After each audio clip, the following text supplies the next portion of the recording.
Donald Trump, of course, grew up in the mean streets of New York. I can't think of any more competitive industry in the world than the cutthroat industry of commercial real estate in Manhattan. You have to deal with government regulators. You have to deal with the unions. You have to deal with the mafia. And those are just human problems, let alone economics, the price of things, the recessions. Succeeding in New York real estate means you have to be a deal maker. You have to be a negotiator. And in fact, long before Donald Trump was thought of as a politician, he was known as a master negotiator who would typically buy things in a distressed state and turn them around. And he was actually famous. His book, The Art of the Deal, which I encourage you to read, by the way, is a genuine book of how to negotiate. It's not just a self-serving book, although it is that as well. Contrast Donald Trump's entire life of wheeling, dealing, and negotiating. I mean, for heaven's sake, the guy actually managed to partially solve world peace by getting a peace deal between Israel and several of its Muslim neighbors. Contrast that with Justin Trudeau, whose entire life has been planned and arranged for him by his father's trust fund, the lawyers and accountants who were always there to mop things up. You might even recall in his first campaign, Trudeau talking about one of his brothers who got in trouble for, I think it was a marijuana crime, and his dad's lawyers just called up and police made it go away. Donald Trump is the bruiser on the streets. Justin Trudeau was the VIP silver spoon kid who never had to do any negotiating. I think this is going to be like a lion negotiating with a little doe, with Bambi. Joining us now to talk about how this trade war will go is our friend John Robson, Dr. John Robson, an author, journalist, and historian. John, great to see you again. Thanks for taking the time. A pleasure to be here. You know, I think the very first interesting thing to note is that Justin Trudeau did not bring the Deputy Prime Minister, Finance Minister, Chrystia Freeland, and did not bring the Foreign Minister, Melanie Joly, to his meeting at Mar-a-Lago. And I think that shows a little bit of self-awareness that those two diversity hires would have not only been torn to shreds, but would have deeply unimpressed Trump and his advisors as unserious people. What do you think of the choice to leave those two diversity hires at home? Well, I wouldn't have taken them along, that's for sure. And of course, I wouldn't have taken Justin Trudeau either. They all rub Trump and the kind of people who associate with Donald Trump and vote for him the wrong way. And so Trudeau had to go down there and somehow play contrary to type, which I don't think he did a very good job of doing. But again, if you've spent any time listening to Melanie Joly's words, it's just as well that she wasn't there contributing to the problem. Well, what is the right answer? Because, I mean, I'm not sure how sympathetic you are to Trump. I love the guy. But at the end of the day, I'm a Canadian and I want Canada to succeed. Now, I think we should fix the border issues for our own sake. The idea of illegal immigrants crossing either way is something we should fix. And the idea of drugs being trafficked into America, including from China, passing through Canada, I think is a terrible thing. I think we should fix the border for its own sake. If it takes Donald Trump to sort of spark our attention, so be it. I think there's a way to respect ourselves, to have some dignity, to defend our sovereignty, but also do a deal with this consummate deal maker. I think that's what the Mexican president has done. What would you do if you were in charge of this file for the federal government? As you say, this is one of the things that should have been fairly easy. You go down, you meet with Donald Trump when he jokes about us becoming the 51st state. You say that if things don't work out for you, you could become the 11th province. And you let that one go with that. And then you say, yeah, there are some issues here that we need to deal with. We're aware that there's too much money laundering in Canada. We're aware that our national police force has trouble dealing with organized crime. This is a problem for Canada. It's also a problem for the United States, and we accept that we didn't deal with it as quickly as we should have, but we're going to deal with it now. Same thing about not having people crossing the border who shouldn't be. Either way, we're going to deal with that. We look forward to working with you. Finally, we recognize we haven't spent enough on defense and that we've got a lot of work to do there. And again, we're sorry that it took so long, but we're here to tell you that we're serious about it now, because all of these things are very much in Canada's interest. One of the ironies of our pathetic defense spending, our utterly fouled up defense procurement, and our essential state of complete unreadiness is that it weakens us in dealing with the Americans as well as with our enemies. And so for all these reasons, any sensible administration in Canada would already be fixing this stuff. So it shouldn't have been hard to go down there and say, yeah, we're busted, but we're on it. And then you'd be fine. You know, people said, well, what did you do? I went down and I told the president we understood his concerns. And in a way, you see this, you asked about, you know, what do I think about Donald Trump?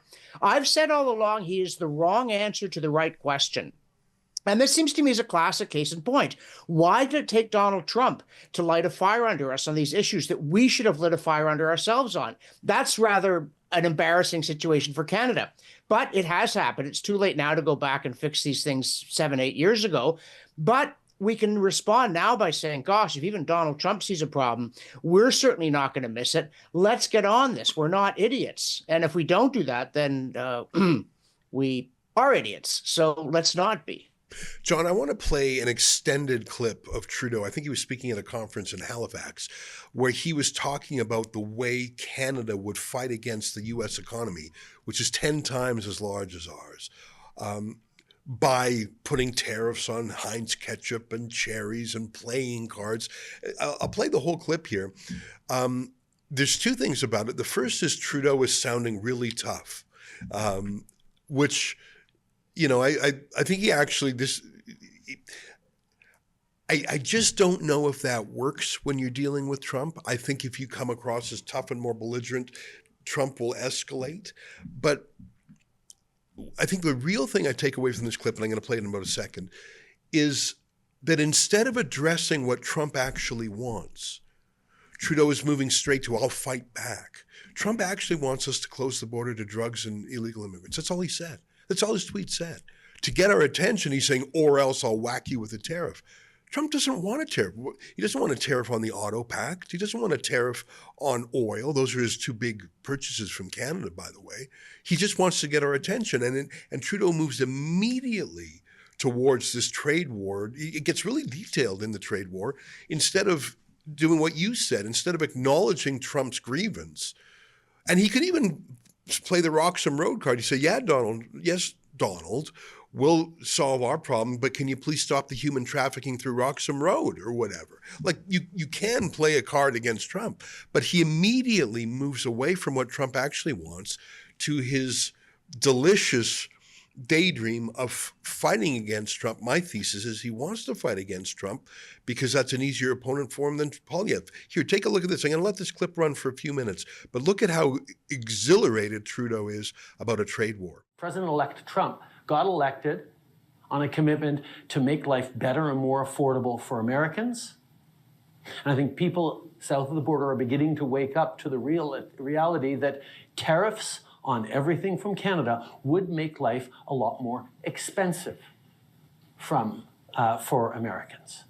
So that's part of the argument. The other part is we will, of course, as we did 8 years ago, respond to unfair tariffs in a number of ways. And we're still looking at the right ways to respond. But our responses to the unfair steel and aluminum tariffs were what ended up lifting those tariffs last time. It wasn't that Americans were paying more for their steel and aluminum, although that was annoying to some people in the States.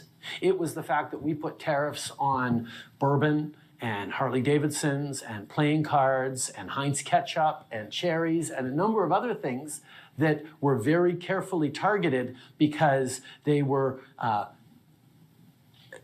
politically impactful to the president's party and colleagues, was how we were able to punch back in a way that was actually felt by Americans. But we know a few things about Donald Trump. First of all, we know that when he says these things, he means them. But at the same time, we also know that his approach will often be to challenge people, to destabilize a negotiating partner, to offer uncertainty and even sometimes a bit of chaos into the well-established hallways of democracies and institutions. And one of the most important things for us to do is not to freak out, not to panic. Now, knowing that, yes, these would be absolutely devastating means we have to take them seriously, but it does mean we have to be thoughtful and strategic, not go around making our opponent's arguments for him, but making our arguments in a significant and united way. John, I got to tell you, that was actually a fairly detailed policy answer by Trudeau. I think he's actually had some briefings on this matter. Like for him to know those details is surprising to me. But I say again, instead of working to solve the problem, he's talking about how he's sort of ready for a fight and America should be ready for him.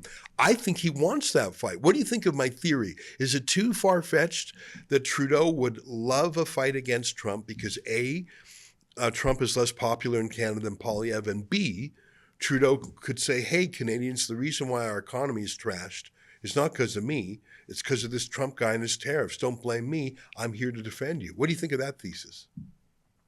I think that you're basically right, though you may have thought it through more completely than he has. And I grant it's nice that he was briefed on an issue. That would be an improvement if that happened more often. But one of the interesting things about Trudeau is that for all his purported sunny ways, he's actually a very belligerent person.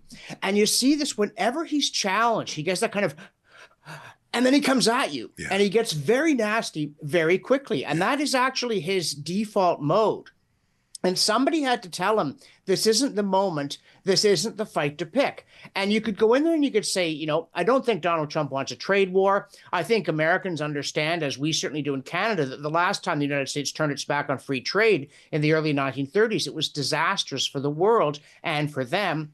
And I think what the president is trying to do is get our attention on some issues where, in fact, he's entitled to our attention. You know, if there is a trade war, there'll be retaliation and we'll all lose. But we're going to make a point of not going down that road. We are going to work with the Americans on these issues that they're rightly concerned about, and we're going to ask them to deal with some issues that we're concerned about. I mean, the border is porous on both sides, you know, and the Americans are complaining, for instance, about Mexico letting a lot of people in. Well, the United States has let a lot of people in, but we're gonna deal with this like adults, and we're gonna find a solution that leaves everybody better off.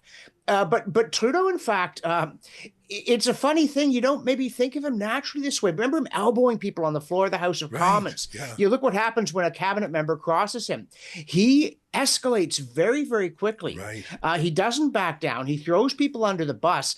And the trouble with trying to throw Donald Trump under the bus is that I think he's probably too heavy to lift. Yeah. You can't do that to an American president.